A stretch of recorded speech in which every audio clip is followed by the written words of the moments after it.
జిల్లా ఎన్నికల అధికారి అయినటువంటి కలెక్టర్ గారిని కలిసి ఉరవకొండలో జరుగుతున్నటువంటి కొన్ని ఎన్నికల అక్రమాల గురించి ఆయన దృష్టికి తీసుకురావడం జరిగింది.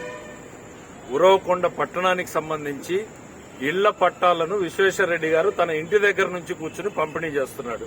అది మాన్యువల్ గా ఉన్నటువంటి పట్టాలను పంపిణీ చేస్తున్నాడు. ఆధారాలతో సహా ఇవాళ కలెక్టర్ గారికి ఇవ్వడం జరిగింది. 2019 తర్వాత చేతిరాతతో రాసినటువంటి పట్టాలు లేవు. ఆన్లైన్ లో ప్రీ ప్రింటెడ్ పట్టాస్ మాత్రమే రావాలి. అట్లాంటిది ఎన్నికల నోటిఫికేషన్ వచ్చిన తర్వాత పాత డేట్ వేసి డిప్యూటీ తహసీల్దార్ సంతకంతో ఇన్ఛార్జ్ గా ఉన్నటువంటి రోజులతోటి అతని సంతకం పెట్టి పట్టాలను ఇవాళ పంచుతూ ఉన్నాడు. దాని మీద క్రిమినల్ చర్యలు తీసుకోమని చెప్పి ఎన్నికల ముఖ్యాధికారికి అయినటువంటి కలెక్టర్ గారికి రిప్రజెంటేషన్ చేయడం జరిగింది. నంబర్ 1. నంబర్ 2, డిఆర్డీఏ అఫీషియల్స్ కేంద్ర ప్రభుత్వానికి సంబంధించిన యాప్ లో వివరాలను అప్లోడ్ చేయాలి అని చెప్పి మహిళా సంఘాల మీటింగులు పెట్టి వాళ్లతోటి ఆధార్ కార్డులు తీసుకుని వాళ్ళ బ్యాంక్ అకౌంట్ల డీటెయిల్స్ తీసుకుని మీకు అడిషనల్ గా లోన్లు ఇస్తాము, ఈ ప్రభుత్వం వస్తే బాగుంటుంది అని చెప్పి అధికారులు ప్రచారం చేస్తున్నారు.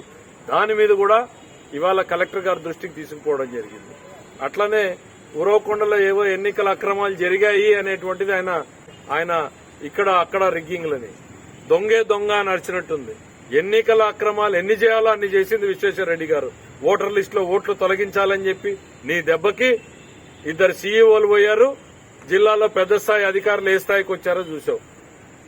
ఇంకా బిఎల్ఓలు 200 మందికి షోకాజ్ నోటీసులు వచ్చి రోడ్డు మీద నిలబడి ఉన్నారు.